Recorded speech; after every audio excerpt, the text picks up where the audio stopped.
Second part of often overlooked or forgotten when discussing World War I, along with their roles. At the end, you can find another interesting relic, so stay tuned. Bulgaria.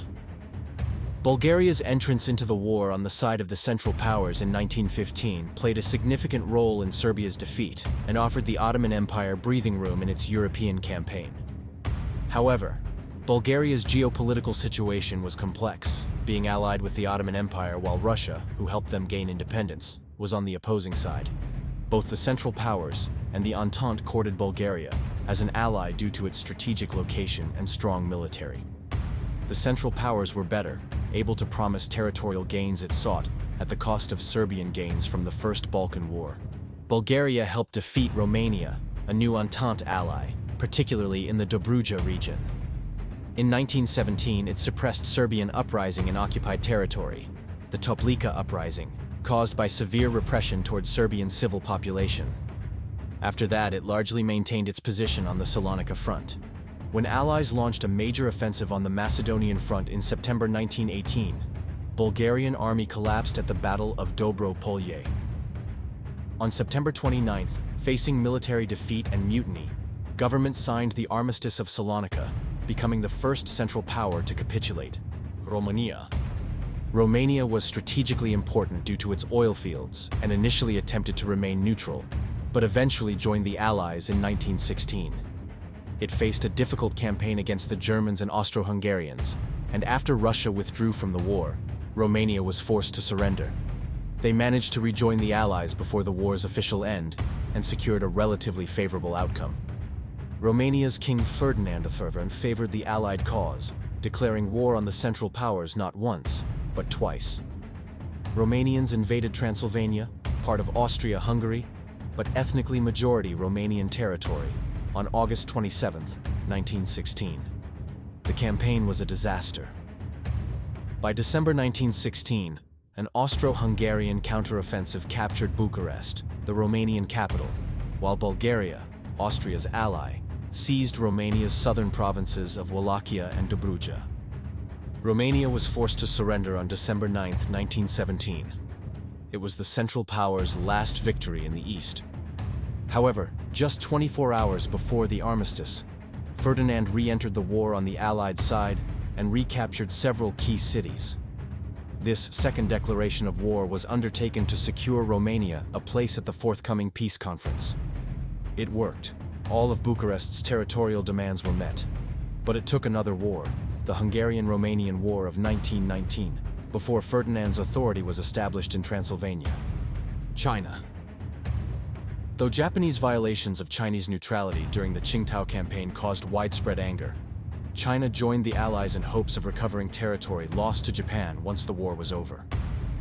China was too weak militarily to affect the course of the war, but more than 140,000 Chinese citizens ended up serving on the Western Front in non-combatant roles. Although the French had been recruiting Chinese workers since 1915, China's official entry into the war on August 14, 1917 turned the trickle of laborers into a flood.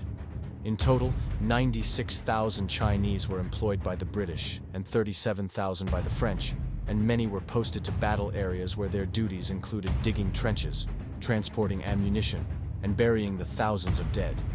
Indeed, many military cemeteries across France and Belgium were built by what became known as the Chinese Labor Corps, CLC. The British even awarded members of the CLC with their own medals, the Dervish State.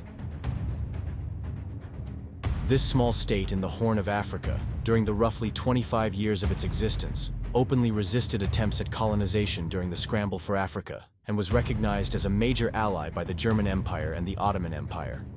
Being a small, independent state, Dervish's leaders played it smart and offered Ottoman and German troops assistance lightly, preferring instead to pay close attention to the realities of its allies' war situation. When Istanbul and Berlin surrendered in 1918, no tears were shed by the Dervish. The state was conquered by the British Empire 2 years later, in 1920. Japan. Although Japan was allies with Great Britain since 1902, Japan's chief reason for entering the war against Germany on August 23, 1914, was to seize the Kaiser's vulnerable possessions in China and the Pacific. Within weeks of the outbreak of hostilities in Europe, the Japanese army, along with British support, captured all of Germany's territory in China's Shandong Peninsula and besieged the German naval base of Qingdao. The blockade saw the world's first naval-launched air raids, with seaplanes from the Imperial Japanese Navy, IJN seaplane carrier Wakamiya, bombing the German gunboat Jaguar and the Austro-Hungarian cruiser Kaiserin Elizabeth. Japanese troops quickly overran the German-held Mariana, Caroline, and Marshall Islands. Once the Kaiser's presence in the Far East had been eliminated, 20 IJN ships were sent to the Mediterranean. Although no Japanese ground troops fought in Europe, the vessels provided invaluable assistance in the Allied Navy's anti-submarine and troop transport operations. Siam, Thailand.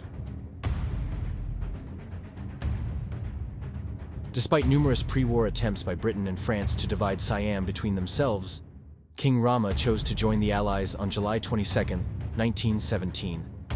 It wasn't until the following year, though, on July 30, 1918, that a 300-man Siamese Expeditionary Force, SEF, landed in Marseille. Though the war ended 3 months later, the SEF served with distinction in both the Champagne and Meuse-Argonne offensives. After Germany's surrender, Rama's controversial decision to go to war was partially vindicated as both Britain and France abandoned their claims to Siamese territory. Yet, the king's gamble failed to curb the power of the Siamese army. It continued to grow in strength, and in 1932, it deposed Rama's successor in a military coup. Liberia. Liberia's dependence on Germany for her foreign trade pushed her into the war on the side of the Allies. The fighting in Europe meant the loss of Liberia's crucial German markets, and when the government in Monrovia sought to quell a series of tribal rebellions, it could only buy arms from the United States, its former patron. When the US formally entered the war in Europe in 1917, Liberia had little choice but to follow suit. It later sent a small detachment of soldiers to the Western Front.